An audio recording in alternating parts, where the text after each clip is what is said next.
I'm not going to walk through all of this, but I'm pointing out that the city's levy limit authority from the state is an increase of just over 3%, and the budget, as recommended, is just under that limit.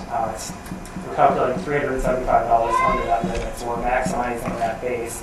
And that also sets up the city well for future years where the allowable percentage might be lower, but our base is set higher, so it gives us more flexibility in future years. This slide is just kind of going through the property tax levy. Includes the general fund levy, the debt service levy, for a total of $17 million that the city would be collecting. That's an increase of about 2.5%. The city tax rate would be projected to go to $6.52 per thousand, which is an increase of about 2.8%. And to put that in context, the taxes on a home valued at $347,000 would be about a $61 increase for that average value home for the city of Middleton.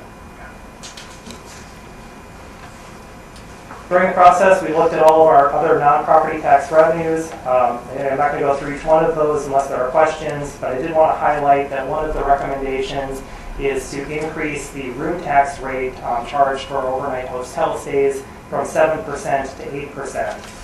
And of that amount, 30% of the revenue would come to the city's general operating fund. The remaining 70% goes to the city's tourism fund and needs to be spent on tourism-related expenditures. Looking at the expenditure side of the budget, I referred to the expenditure restraint program.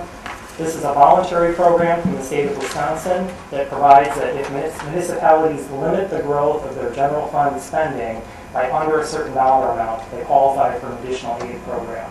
The City of Middleton did qualify for this program with its 2017 budget, meaning that we will get an aid payment in 2018. The 2018 budget would also qualify for this program, and with the adjustment that we're proposing, we would be just under the allowable growth factor, which is 4%.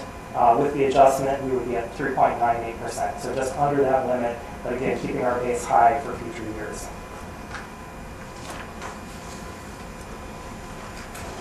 Included within the general fund budget are several items that are funded traditionally from surplus or from use of fund balance. And I just wanted to highlight those so everyone is aware of those amounts.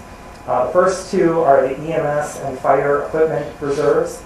The city has been putting aside $48,000 a year for the replacement of ambulances and $190,000 each year for the replacement of fire apparatus. That traditionally has been funded by general fund surplus, and the city has been unfortunate in recent years to have sufficient surpluses to be able to fund those items.